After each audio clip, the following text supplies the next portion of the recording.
Welcome, everyone, back to Friday Night on Sunday, the Culinary Industry Podcast, hosted by yours truly, the Vagabond chef, Matt Welch. I'm really excited tonight. We have a very special guest joining us. We do not, however, have my co-host, Daniel, with us this evening.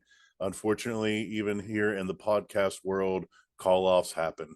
Daniel was unable to join us this evening, but that's okay because we're going to have a wonderful time with our guest, who is someone who's not used to receiving the limelight. And we're going to talk about that and a lot of other things. So I'm going to bring in now Ali Ohlinger, the strong backbone of the Hill and Hollow group, which is now a free-range kitchen. We're going to talk a little bit about that too. So Ali, how are you? I'm good. I'm Awesome. doing good. Thank you for joining us here tonight on Friday Night on Sunday. And I figured we'd just start off talking about the shift you guys have made. You've had several brick and mortar restaurants, right? You had three. Is that correct? Yeah, the first two were in the same building. We had the first one, and we did it for, I feel like 2 years maybe, and we decided to kind of just shift gears in what we were offering. We first started with featuring Latin cuisine. So and then we shifted into, and that was Solera, and then we shifted into Richwood Grill. And it was the same building. We just kind of revamped everything. And then we moved to a different restaurant, a different building. We did Hill and Hollow. So now, Richwood Grill was that Appalachian. Was Richwood Grill a different concept than Solera then? It was. Okay. I mean, it was within the same vein. Solera was more focused on Latin fusion, Latin cuisine, and then Richwood Grill was kind of just everything. You know how Marion is. You know, he pulls in from everywhere and just kind of puts his spin on it. Right. So that was what that was. I think our concept with Solera was also maybe a little more fine dining, or as long as fine dining as you could kind of do here. And Richwood Grill was a little more of just casual fine dining. Gotcha. And then you guys moved to the Seneca Center and opened Hill and Hollow. In Hill and Hollow, yeah. And you were saying that and then, was we were there Appalachian. We went for more focus of an Appalachian focus. He and I both felt that like Appalachian food at that time was getting a lot of recognition, where it always seems to be like on the cusp of being recognized as a cuisine on its own, or a regional cuisine on its own. But we both felt like, well, we, at least for me, like he's a native West Virginian. I'm a transplant to here, but I love it here. I mean, I know that if you aren't born here, you're never actually like a West Virginian, but I hope to be considered one. Yeah, I don't buy that. I mean, I think with MK being what, a 13th generation West Virginian, right? And, yeah, I think there's family by blood and there's family by love. So I think you've definitely been accepted as a West Virginian. You've lived here for how long now? I don't even know. Yeah, a long time. You're in. Long time. But I think in any of our restaurants that we've done, it's been very much wanting to have a place that we could showcase as being proud of West Virginia, because there's so much stuff that is not so, you cannot be so much proud of about for West Virginia, but there's a lot of things here that we should be proud of and we should celebrate. And as much as the people here are proud of West Virginia, they also are very easily like torn down by other people saying bad stuff about West Virginia. If you go outside of West Virginia, there's a lot of negativity towards us, even though most of the people who are saying that have never even been here or seen it, or experienced it. So a lot of things with our restaurants, even now, it's just to have something that we as West Virginians can be proud of, showcase things that are rare and different from this area. And so yes, we've had a bunch of restaurants. Well, let's go ahead and address the elephant in the room. We mentioned your husband, MK, Marion Ohlinger, who is the other half, or maybe 40% of the partnership here. And I don't know, a lot of people 50-50. I think probably a lot of the people watching this are familiar with you guys, and especially with MK and what you all do. But how in the hell did curmudgeonly, uh, foul mouthed, bad with people, just generally like if the Grinch who ran the kitchen gets in the limelight, and you're well spoken, wonderful with people, a gorgeous person, like how in the hell does he end up being the face of your partnership? um, I don't. I lost the coin toss. Okay, I don't know. Well, isn't it? We were talking on another one of these, I think, about how weird it is these days that chefs are somehow we've gotten into this like rock star status, and people are bringing us out of the kitchen to talk to folks, and it doesn't make Right. any sense Right. because most of us belong in the kitchen. We shouldn't be talking to Yes. people. Yes. That's true. I mean, I think. I think MK. I don't have the personality for it. I mean, I. I am not someone who likes to have the spotlight on me.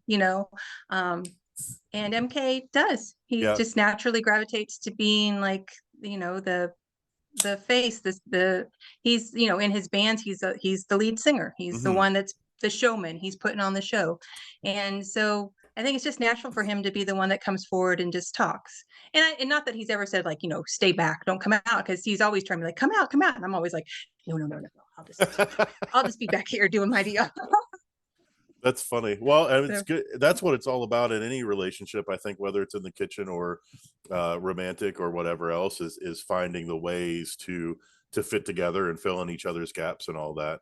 But I did always mhm. think it was really funny and ironic, to have MK be the face, and then you're just kind of hiding in the back taking care of people.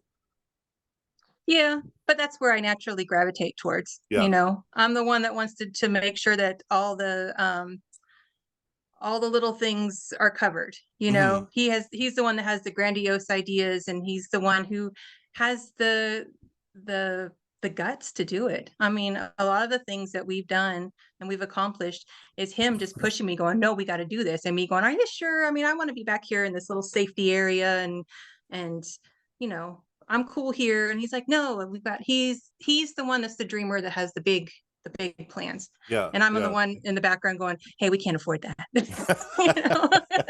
Well, I think I've seen that in some other chef partner relationships where the um the female partner of the relationship is like the driving, guiding, like in the background kind of, but like forming the structure, giving, because I think chefs, like also myself and MK, we can get really carried away, and without having that grounding structure, that nurturing aspect, it can go really sideways. It can, yeah. You have to have someone to remind you to, pay the phone bill and such. Pay your electric. Now, was So he the driving force in you all moving back here? Because you were in Arizona, right? we were in Arizona. I'm originally from Arizona. Yeah, Hmm. born and raised. Um, we met in Arizona, and then just through the course of a relationship, traveled a lot. We traveled to Alaska, lived in Alaska for a while. We were in Seattle. We did just a lot of like traveling. We love to do like road trips. So we would Hmm. just, well, poor all we were just out of college. I was just out of college. Students, had no money, but didn't want to settle down to anything, or didn't really know what to do. So we traveled, and um, then at some point, his things with his family, we needed to come home, or Hmm. he needed to come back to West Virginia to help out.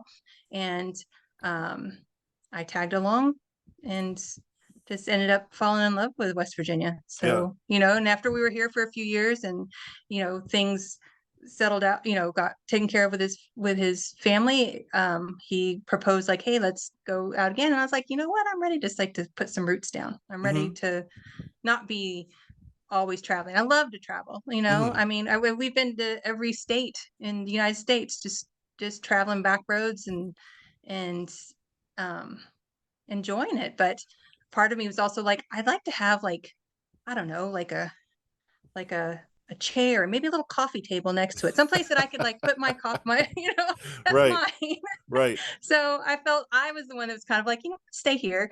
And when he said, well, okay, then we came to Morgantown because he's like, well, if we're going to stay in West Virginia, we're going to come to Morgantown. So, Yeah. and Right on. then I fell in love with West Virginia even more. So, Yeah. Yeah. yeah. Now, did you have a history of working in the service industry before moving back to I West Virginia? I did. Yeah.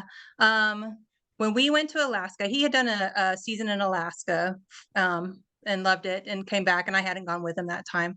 I think I was still in college. I don't remember exactly. This Hmm. is a long time ago, but, um, he was going to go do another season and he said, well, do you want to come? And so the jobs that were available for me to work at this lodge in, Alaska, uh, they had quite a few, but they had servers, and I'd never Hmm. served, but I was like, I'll do it. I remember asking MK, it's like, so like, what do I do? Like, is it hard? He's like, no, they're just always like folding silverware or rolling silverware. That's it.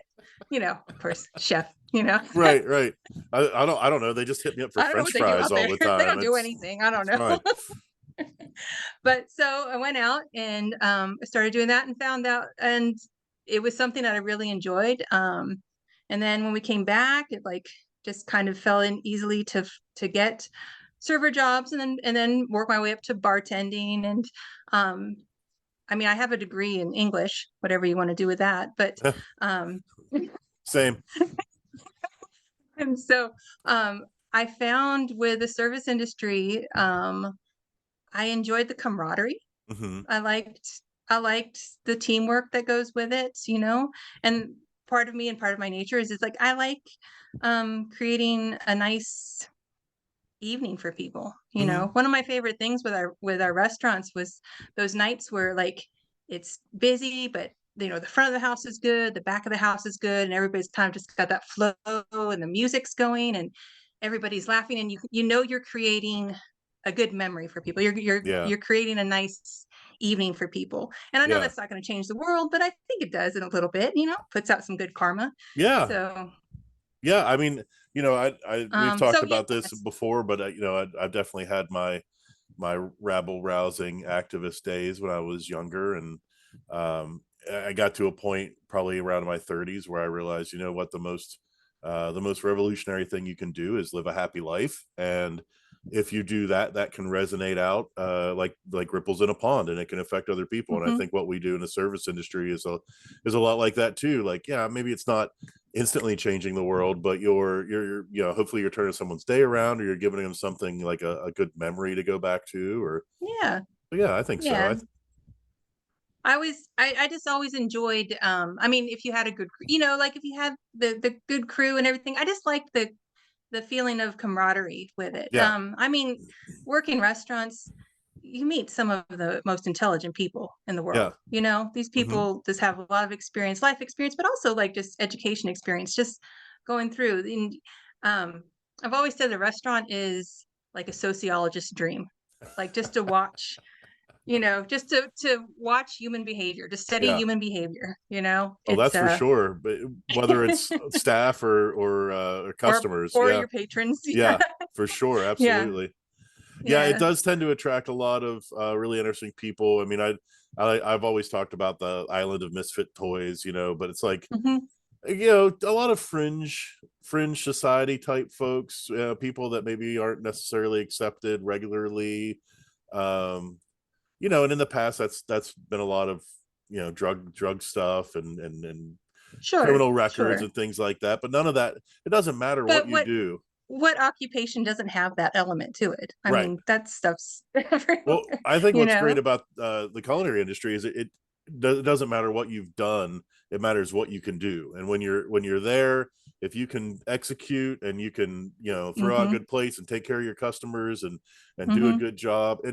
I've never been a sports guy. I've never been on a team like playing Right. sports at all. But it sounds like that's what it is. It's like being on a team together and Right. working to do something for the higher good, for the better of everybody. Yeah. Yeah. So you're trying to do that, just, I mean, half of it is trying to get through the night, but half of it is also just making sure that you're providing a good experience for everyone. And Right. I don't know, there's a challenge to it. There was part of it with, especially with like bartending and being like starting out and just having no money, there's always that, it's probably a gambling thing, but I always felt like there's always that, maybe that expectation that you can like walk out of there with a bunch of money in your pocket because Yeah. you've had a good night, you Yeah. know, like there's not Yeah. other jobs where you can do that. Yeah. Yeah, there is an element of like a gambler Um, to servers and bartenders, because they're like banking on that yeah, one like really big risk to it, table. which Yeah, is yeah, yep, for sure. So at what point did someone get kicked in the head by a mule and say we should start up our own restaurant?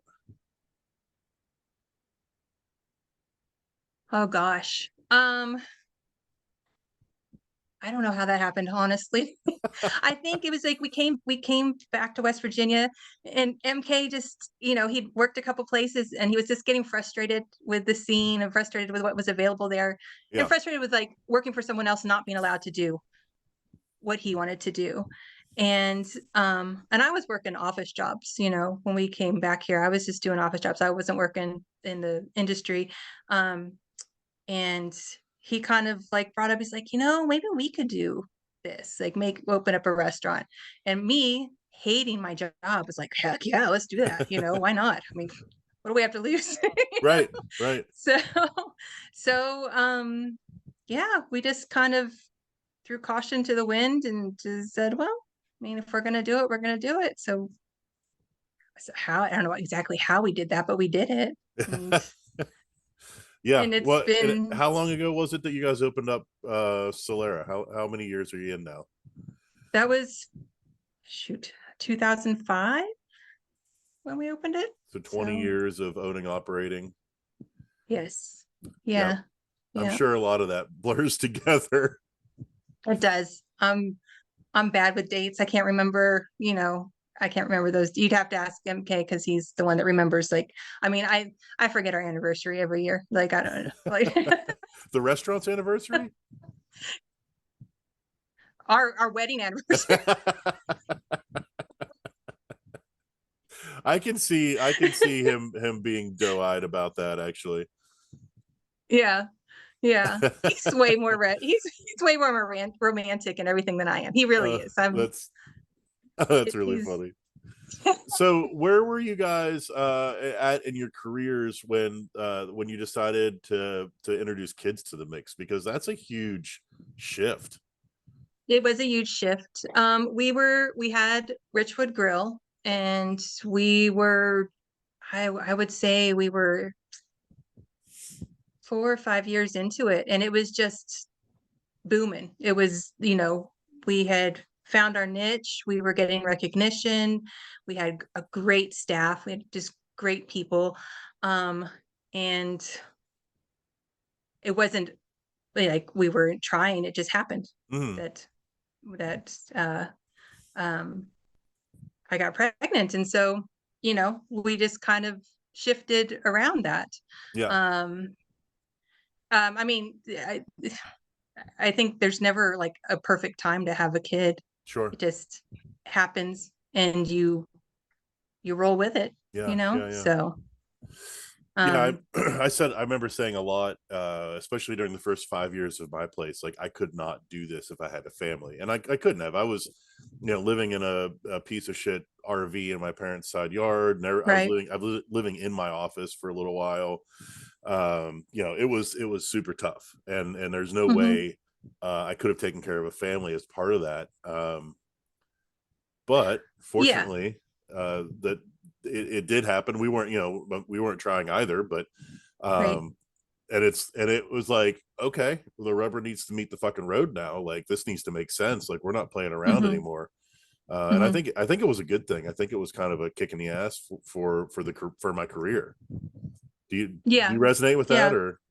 I think so. I think MK's, our careers were doing good. I mean, obviously it was different for me. I mean, he is the one that was the face and the driving force of it. And I was just, I mean, not that I wasn't part of it, but a lot of my stuff was like administrative Mhm. and training and things like that, things that didn't have to be there in the public at that time. So when I had our daughter, like I had to step back and kind of Hmm. had to give a lot of those duties over to my manager and stuff. But I do feel like he stepped forward.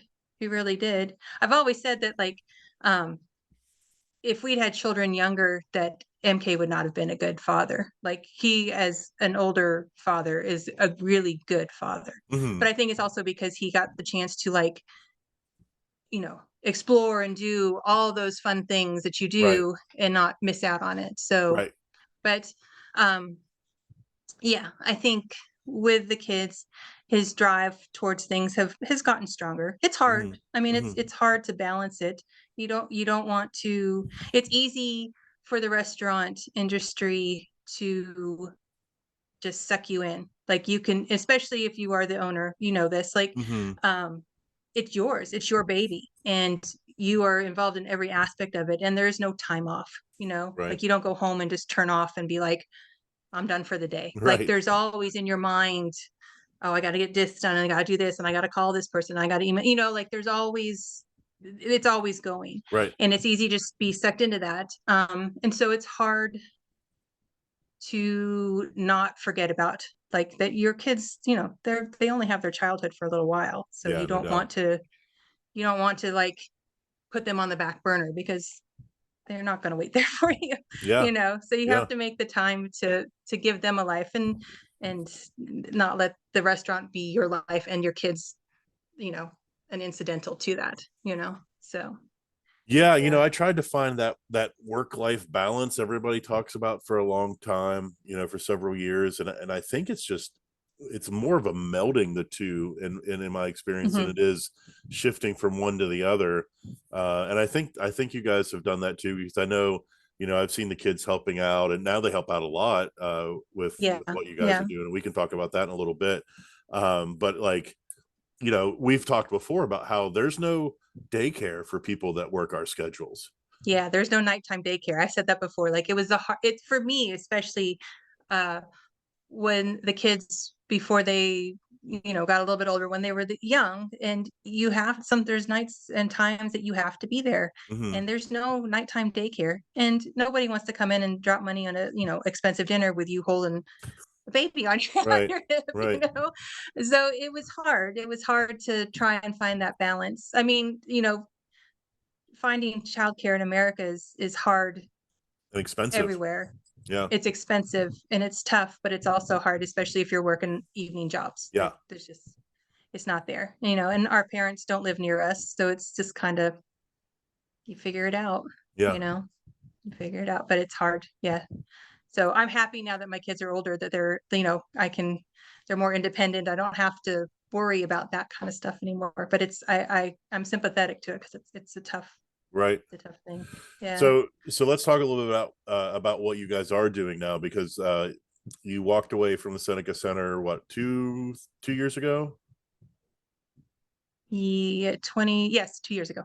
Yep. Yeah. But now you're doing, Yeah. I wouldn't call it a food truck. You guys are calling it, I believe, a free range kitchen, which I think is great. Free range kitchen. Yeah. But let's talk about that a It's little bit. What are you doing, and how are you doing it? And okay. Well, yes and no. We're doing events and, like, festivals and arts walks and all those kind of things that you would find a food truck at. But then we're also doing catering, and then we're doing a lot of what MK really, or what he'd really like to do, is like the farm dinners, where you Mhm. go and set up at the farm, and you put out some beautiful plates, and it's all there. We have a farm dinner coming up next weekend, the bison roast at Riffle Farms. Oh, nice. So he's, yeah, it's a, I don't know. I mean, it's fun. I enjoy it. I Yeah. think it's been a hard shift for him, just because he's used to having, his kitchen set up a certain way and it not be mobile. Right. Right. So, so it's hard for him to kind of switch gears, but I think we're getting it, and I like it. I like that the kids can come with us and help us out and be a part of it. Um, Yeah, that's awesome. MK was telling me a little bit about one of the festivals you guys did, and how they were helping out and really doing a bang up job.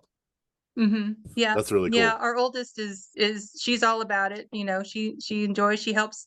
She takes orders at the window, and helps with that. Hmm. The youngest, he's still, he just wants to run around and play, which is fine. But Sure. we get to take him with us, and I think with the food truck also, or with everything, like it's and the catering, we make our own schedule with it. With a brick and mortar, you're there, Yeah. every day. Yeah. And with the business, if the business there, or if the business is not there, and Hmm. that's hard. So Yeah. this is kind of nicer, where you're going out, and you're going to get your numbers, and your time is getting paid for, hopefully. So Yeah. I like that aspect a lot. Just from the financial side of things, I like that. And um it's fun. I like seeing the community, like going out to the community events and seeing the gatherings, and just seeing our community try to Yeah. support the arts and do things. So it's cool. Yeah. Yeah, I think you have to be a little more intentional, and it's less passive because, like you said, you're not sitting around waiting for business. You got to go out Hmm. there and get it. And from what I've Yeah. seen, you guys have you've been crafting your menus to be event specific, which has Right. got to be a lot Right. of fun. It is fun. It is fun. I think, yeah. I mean, because you kind of trying to figure out what kind of clientele you're going to go to, and what kind of event it is, what people are going to want. Um, I've found, really, like, especially with like the festivals and things, and the food truck stuff, like the community of the food truckers. I don't know if we call them food truckers. I don't know what we call ourselves, but have been really just great, very Yeah. open and friendly, and like helping each other, and just we did a music festival, and it was kind of far out, and one of the other guys, he was like, "Oh, I got to run into town and get stuff. I've run low on this. You guys need anything?" And I've never had another restaurant call me up and say, like, "Hey, we have this, you guys need something." Like, Yeah. it's just been um a very inclusive and Yeah. friendly community. Yeah. That's And awesome. it's nice. It's nice to feel that, Yeah. I think. Yeah. No, So that's really great. yeah. Are there things that you guys have like coming down the pike that you're really excited about, or any way that you're gonna, because I know how you all are, you tend to kind of shift things around and Mhm. I would say subvert expectations. Are you able to do that? I think so. I think with how we're doing things now, we're able to take on different jobs that we probably couldn't have done before, just because we had to be there at the restaurant working. Yeah. So we're doing we're actually going to be teaching some classes at the Botanic Garden, some like cooking Oh, cool. classes through the winter. That's awesome. And then also, yeah, so it'll be fun. And then doing um like some, I think he's doing some cooking classes and like dinners with the ag department, and things like that. So um yeah, and just doing like the bison roast and those different kinds of dinners. Hmm. We've done some weddings and things. It's been nice. It's been nice to, I think, when we closed um the brick and mortar, I was just burned out. Yeah. We'd gone through the pandemic and survived it, but it was burnout from it, Yeah. and burnout Sure. from the industry, and the changes that it had incurred. And I think I just, every time he'd bring it up, like, let's, we should open something. I'm like, no, no, I don't want to. No, Yeah. if you open something, you do it without me, because I can't do it. I can't do it. Yeah. So this has been nice. This So you Going back you into would it like prefer this has to been to nice. keep this model as opposed to doing another brick and mortar, like, as far as I don't want to do another brick and mortar. No, gotcha. it would have to be. I I don't know. Yeah. I don't want to. I don't want to. Yeah. Um, you know, I think it's such hard work, and it's Hmm. such high overhead, and um I kind of I like being able to, like, if we're at something and the event's not, doing well or whatever, like, we can leave, Yeah. and cut our losses, and Yeah. just, you know or we bring what we have to sell, and when we sell out, we're done. Yeah. And I guess I like not being chained down Yeah. to a brick and mortar, you know. Yeah. Yeah. No, I It can does feel understand like that. that. Like I always said that like opening up a restaurant is like um having a toddler who runs with scissors. Like Well, and you're constantly chasing it. the Morgantown food scene seems very mercurial. Like I've been hanging out in Morgantown, my whole adult life. So, like 20 plus 30 years or whatever now. And it's changed so many times over the years. And it's almost like every year with a new crop of students, things are a little different. And then there's True. the dissonance between the people who live there and the students and that whole scene too. And it's got to be a super tough town to operate in. In some ways. Yeah. Yeah. Yeah. I think part of the charm of Morgantown too, though, is that when the students come, it's an influx of new ideas and new people.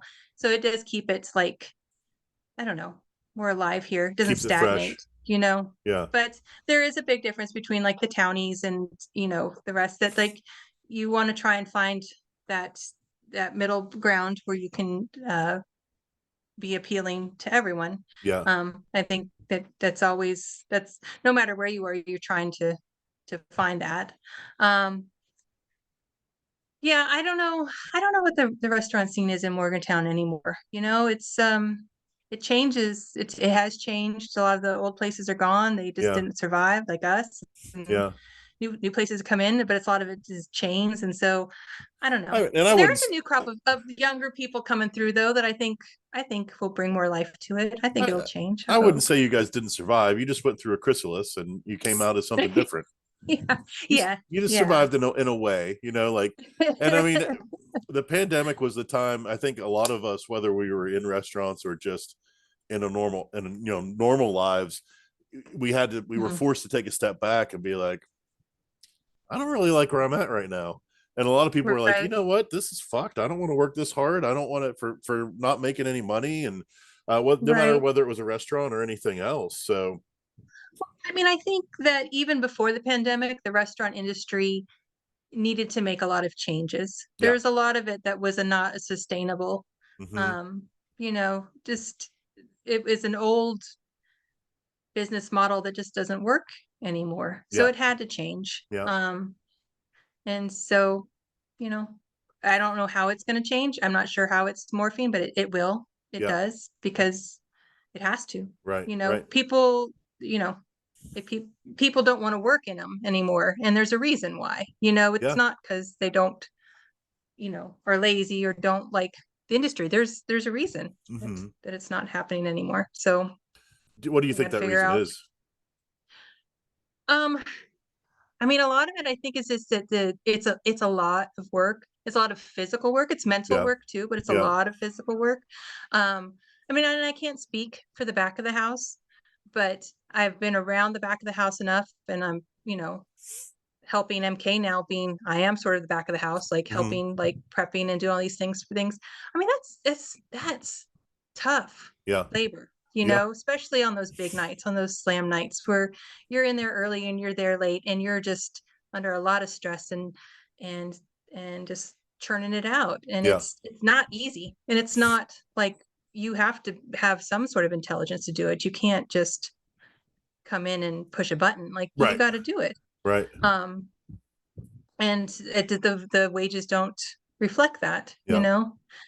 you can work a lot less harder for the same amount of money, and so what else would you Yeah. do? Yeah. Yeah. For sure. um the front of the house too, I think it's hard out there too.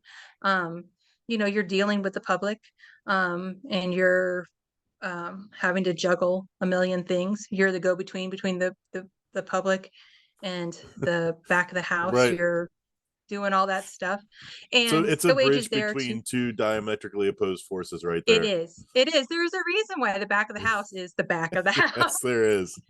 Absolutely. I think um the funny thing is like of making chefs like these rock stars, or like how they've like put you all up on a pedestal, is that Yeah. like you know, they somehow people think the kitchen, the people are like, oh, can we go in the kitchen? And I'm always like, why would you want to No. go in the kitchen? It's like, Yeah. kitchen's not where you want to be. Yeah, not at all. Not at all. It's not the paradise you think it is. It's hot and it's dangerous and there's a lot It's of hot, cussing and exactly, and people are pissed off. yeah. Yeah. Yeah.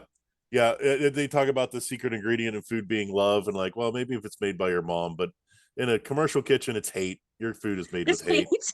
Yeah, It's all very much made it's with just spite. hate. Like, I'm going to make this the best steak you've ever had because fuck you. That's why.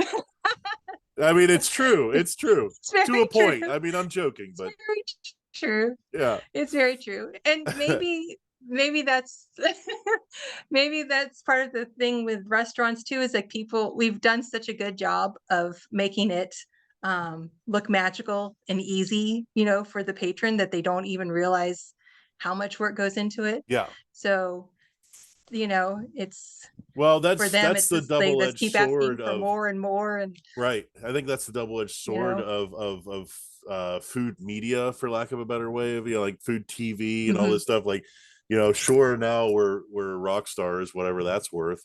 But people don't understand, like, oh, you can do that in 20 minutes. Like, it doesn't look that hard. I could do right. that. They don't realize what actually goes into it, and doing it perfectly 1,000 times in a week. It's not just Mhm. making 4 plates for your freaking judges. It's doing the same plate over and over and over Over and again, over and over with perfectly every special time. orders, Right. and Right. Oh, allergies, and we love that. we love that. But it was something that's like a recurring train of thought for me, is looking at our industry and how it has shifted in some ways, at least, towards better. Like, we've started paying attention to our mental health. There are Yeah. a lot of people working in the culinary industry now that are sober, that are clean, Mhm. where I keep hearing this about this myth of healthy coping mechanisms. I don't know what those are, but I hear they exist. I'd really like to find some.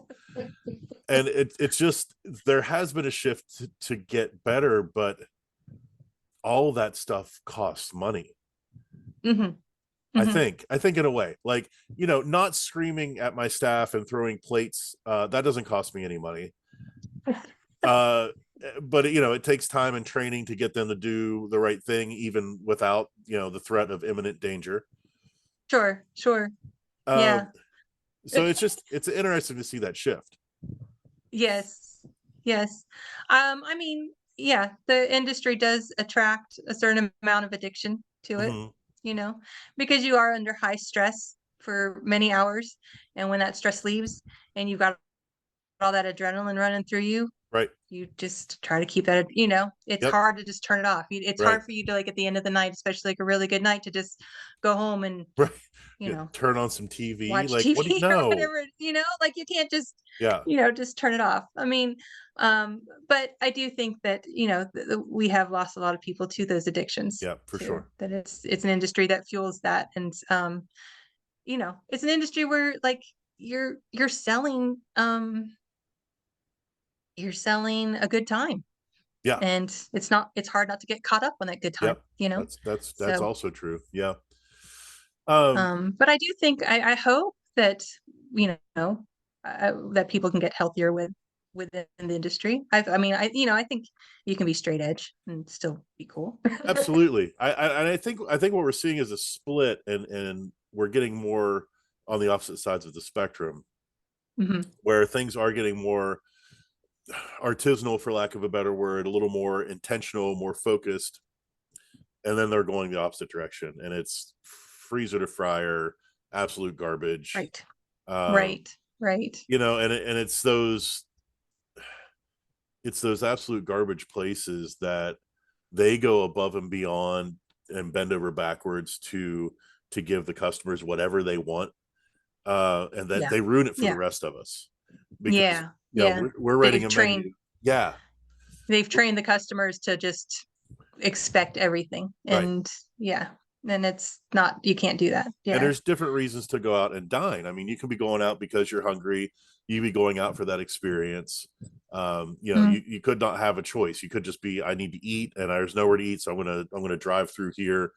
But the kind of food that we're doing, and the kind of restaurants that we're doing, are more about, like you said, like make the world a better place just a little bit at a time, or you know, give people something that they can't get at home, Right. you know, that they Right. can't do themselves, whether that's the food or the experience, or hopefully both. Hmm. And when our customers are trained, you know, have it your way. No, you, Yeah. Yeah. why? I mean, you, I mean, there's only so much you can do, you know.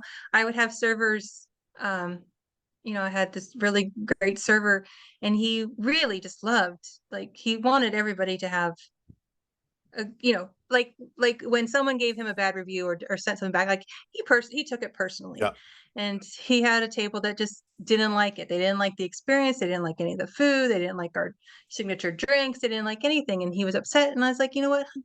We're not for everybody. right, And it's just something you got to accept. We're not right, for everybody. And you find your people, you yeah, find your niche, hopefully. yeah. Um, there's no way to compete against or combat the corporate machine in that aspect, you know? Well, they're playing to I the mean, lowest common denominator, and you know, there, and that's going to win yeah, every time. I mean, right, it's like pop music. right. Like, yeah, I can listen to it. It's not offensive, but I kind of want to be offended sometimes. Just a little. Just a little bit. Yeah, just enough. I And, don't and know. Just like the little pebble in the shoe, you know, yeah. like you annoyed enough. Like you can't win it, but you just annoyed enough that you, Well, it's just that I we don't know. shouldn't I don't know what always the be metaphor is there, getting but we shouldn't always be getting lulled to sleep, is I think the thing. We yeah, shouldn't always yeah. be getting handed exactly what we want, exactly how we think we want it. Like, open your Hmm. mind to some different experiences, and like broaden your horizons a little bit, and maybe try something that you didn't think that you would like. And all those things are hard to fight when, you know, people are carrying around a device that makes sure that they're never ever bored, and they can Right. go to all these places and get exactly what they want, exactly how they want it, or they comp their food. Like, who can afford to do that all the time? Nobody. I mean, well, Chains, corporate apparently. places, but Yeah, right, chains can apparently, but I mean, you know, the little guy, you know, regular folks can't. You right. can't do that. But I don't know. I don't know how you compete in that, you know. Yeah. It's a um what is it in the is it in psychology the something of needs, like there's a hierarchy Oh of yeah, needs, Maslow's you hierarchy of know, needs. Hmm. the hierarchy of needs. And sadly, I think people's needs have been fulfilled, so they're just constantly looking for, you know, something else to like that to bitch about, to something that's Yeah, going to be, yeah, you know, like they yeah, can't, like if you know, give the customer, like customer's always right, blah blah blah. Like if you always are doing that, they're just going to keep upping the ante every time trying to yeah. find it, you know, because there isn't, you know, it's just, Well, and I don't know. I think that's why the goal for folks like us is to open people's eyes to, like, okay, here is a commodity tomato, or say a tomato or peach are both great things to think about with this. And here is a locally grown tomato. Like, just Hmm. taste them side by side. And you cannot tell me that you're going to choose this, no matter if the locally grown tomato costs twice as much. Like, there's literally no point to eating a tomato grown in a, you know, somewhere in the Midwest in the middle of January. Like, you just don't do it. Right, right. But It's we're like so used to it's getting, right, what we want we're when we just want it. what we want, what we Yeah, want. I mean, like even in the grocery store, there's nothing that's, there's very few things that are seasonal anymore. You right, know, you can get right. apples year Yeah. round, you And know? the ironic thing is that people would rather, this is what it seems to be anyway, people would rather get what they think they want when they want it and be disappointed that it wasn't good than not Hmm. get what they want. True. How does that work? Very true. I don't know. I We don't either. The capitalism has created this consumer who just always gets what they want, Yeah. even if it's not what they should get, you know? Right. So, Right. And it's you like, know, how do you teach people that it's good to not always get what you want? You know, like, because that seems, no, I'm pretty sure getting what I want feels great. You know, but no, not really. Like, it's a really hard conversation to have with anybody. it is. It's like parenting. Right. Well, I'm an adult now, so I can eat all the cake I want, right? Like Exactly. technically you can eat all the cake, but you shouldn't eat all the cake. Right. Yeah. No, it's really tricky to do this. And I think, when with all the challenges of doing it, and then to come home at the end of the day hurting and tired and sore, and like like, okay, let's check out what we pulled in the till, and you look and you're like, I Hmm. went through all that for this. Like, For this. Yeah. like when I was younger I did it just for the thrill, but now I kind of want to like be able to go on vacation, or like buy something just for fun, not because it's an Right. emergency. Right. Yeah, it's Right. it's I don't know, it's super tough. And I don't know what the future holds. Like, I just know I think, and I want to hear what you have to say about this, but I think this kind of stuff is in our blood. Like, can you imagine doing anything else? Or I No. yeah, me neither. No. I mean, when I started working in restaurants, I had this epiphany because before I had worked offices and stuff, through college had worked in offices and even a little bit of retail and stuff, but going into like the restaurant industry, and I think I was lucky that I found a restaurant that was a fine dining restaurant that had a great staff, and I loved working there. And I loved that it started late. I could sleep in. I didn't have to get up at like 7 or 8 or 6 in the morning to go Yeah, into an office. yeah, I loved that, ev- even now, even though now it kills me, but then I liked being, and I still do, liked being on my feet. I hate sitting at a desk. I yeah, hate being stuck in one place all the time. So I liked the activity of it. And so for me, yeah, when I found that job, I felt like, oh, I like this. I enjoy hmm, this.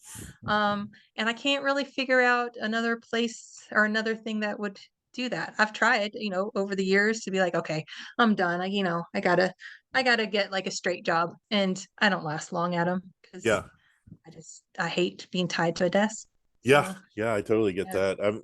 The only thing that makes cooking hard is a lot of times you do it inside, but these days, I get to Mhm. do a lot of cool events. You guys are doing the free range kitchen, so you get to be outside That is too. That has been really great, I Yeah, think, of just, being outside in the daylight, yeah. then it's not so much for, I mean, for me, yes, but I think especially for MK, I think just because as a chef, you're back there in the back of the house in There's a the lot of times there are no in the windows. yeah, in the heat and the steam and all of that stuff Yeah, on a beautiful day. And right, you know, you see it when you go out to the dumpster. right, right. You're like, why So why are it's you been taking nice. out each individial trash bag at once? I Don't worry about it. It's fine. know. Yeah. You've So been yeah, taking the it's been trash nice to out be for an able to like, hour.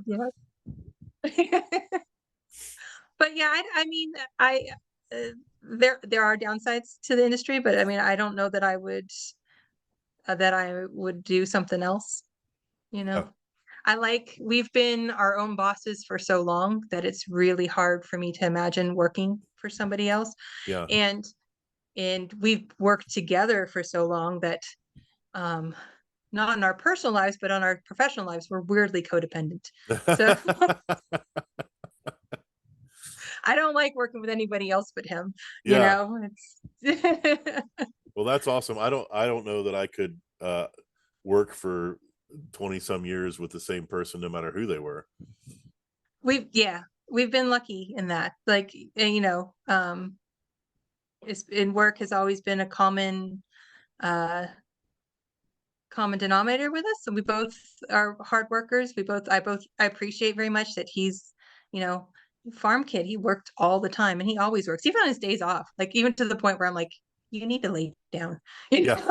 And he doesn't. It's like he's just like, I gotta get things done. Yeah. Um, and that's part of the reason why, I I fell in love with him is that he is a worker. He's always going. Yeah.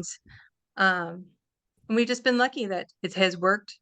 I mean, when we first started, I did have kind of some apprehension about um, working together also, but I don't know. It just works. It Yeah. always has. Well, that's We've awesome. worked You, well together. you guys Yeah. are a hell of a team. Thank you. You're Thank welcome. you. Yeah. So, we've kind of been loosely going through like your timeline here, and I feel like the next logical question is like, obviously, I know you guys well enough. You want your kids to be who they want to be. You're not going to try to Mhm. steer them in any one direction or another. But Yeah. um, having said everything that you've said about the industry and how we can be kind of on the fringe and all the things that are great about it, I guess like I can't imagine you would ever hope in a million years that your kids would get into the culinary industry. Um, I hadn't really thought about it Yeah, for them, you know? Um, but I think for me, I mean, I want them to do whatever it was will make them happy, sure. and I don't want to push them to, for like towards something that I would want, or like I'd want them to find their own way. Hmm. If they were to go into it, I mean, of course, I would, you know, tell them all the things that I've told you, all the things that you have to be cautious of, and things that the downsides of it and such. But if they were wanting to do it, then yeah, Yeah. you know. I doubt they will because I'm making them work for us now. Like when they rebel, they'll be like, Yeah, "No way." like we're working so hard and we're not making any money. Exactly. I have this like almost SNL skit in my head of your son coming home from college and MK being like, "Son, sit down. Um, I've heard some nasty rumors that you're cooking professionally." I mean, and who knows what our industry is going to look like by then, but That is true. I mean, it's changing. It has to change, yeah. and a lot of it does have to change, and But we just I have don't, to. with a new guy, my boy's going to be 3 here before too long, so I'm in a slightly different stage than you all, but it changes everything, and that's obvious, but you don't really understand that until you experience it, I don't think. Mhm. And it's wild because I think about like what I've done here in Wheeling with Vagabond Kitchen, and a generation ago you would be grooming your children to take over for you, Sure. and Yeah. that's not a goal. Right. Like I don't, if he wanted to and we still were opening that far in the future, like that would be amazing, I guess, but like that is not a thought at all. That's left Hmm. our culture, I think. Hmm. Generational small Yes. businesses. Generational small businesses. That's true. But I think it's also maybe as the world has changed, there's more opportunities for kids to do things that they, you know, go into careers that they want to do instead of Yeah, what they are just can afford to do, yeah, or yeah. so the opportunities are there. The training is there more for different things. I think, Hmm. you know, I mean, if my kids were to, come around to it, I'd help them, but I don't expect them to like step into our shoes and Yeah, do what we do, That's there's there are their own persons. So, yeah, yeah, absolutely. you know, yeah. Right. Well, I But threatened my niece and nephew already. I say, hey, look, you stay in school or I'm going to make you wash dishes. And I started out in the dish pit, and it was a great thing for me, and it's worked out decently well. But right. Honestly, I mean, I've done my time in the dish pit, because sometimes you gotta. yeah, It's how it comes out. And honestly, I kind of always like found it being very zen. I like it the is. dish pit. It is. It's great. You're just doing your deal, and Yep. then you have a start and a stop, and you're just getting it done. You don't have to think about anything else. Always kind of those few nights where I had to do it, I didn't mind it at all. I Yeah. like the dish pit. Yep. Now I don't No, know if it's a career, but it's very mindful, and it's a great quiet place to go be hmm. productive still. The Hmm. hardest thing is when you're going back and forth between the dish pit and the prep table, and the soap makes your hands all soft, and then you end up getting cuts all over them from like cardboard boxes and stuff. Like that Right, sucks. right, right, right. But yeah. Well, we covered past, present, and future. Is there anything else you want to talk about tonight? You're getting married? I am. You're going to be there.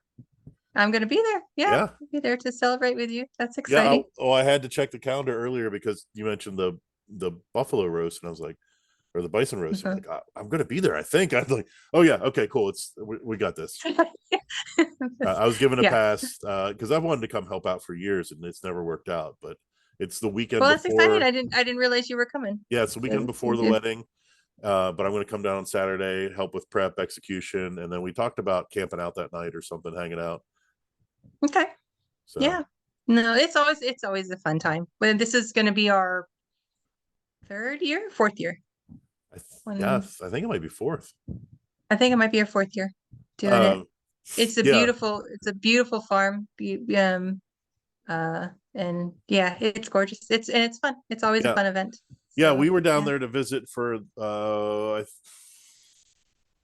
I think it was for Recipes and Roadmaps, one of the YouTube shows that I Okay. put together. Yeah. And then in November, I'm actually going to do a dinner with Liz at the farm, and we're going to do everything on a Cool. campfire. So I got a big old, huge cast iron cauldron. I'm going to make bison Yeah. stew in, and I kind of want to do a little bit of R&D for that. And I think I roped MK in to come in and help me out to execute that one. So we're going to Nice. trade Yeah. labor. Liz is a rock star. She's Oh hell awesome. yeah, Yeah. Yeah. yeah. She's awesome. Well, that's Yeah. great. Well, I look forward to seeing you in a week here or so, and Mhm. appreciate you being on tonight. It was a lot of fun talking to you. It's good to talk to you. All right. So, Well, I'm going to let yeah. you go. Okay. All All right, right. Allie. Thank you so much. Have a great You're evening. welcome. All right, You we'll too. talk to you later. Bye. Bye bye. I don't know how to let you go. Oh gosh. All right. Well, that was an awesome conversation. I hope you all enjoyed it. Allie is a total rock star, and it's always a pleasure to talk with her. And it was great to have that opportunity without MK there to outshadow and overshine, because he is a very out there personality, a very very boisterous human being. He's got a lot of opinions, and as identifying myself that way is also sometimes I know I can steamroll over people who are a little bit quieter. So it was really nice to have that chance to talk to Allie. I hope you guys enjoyed it, and have a great Friday night on Sunday. We will see you next week.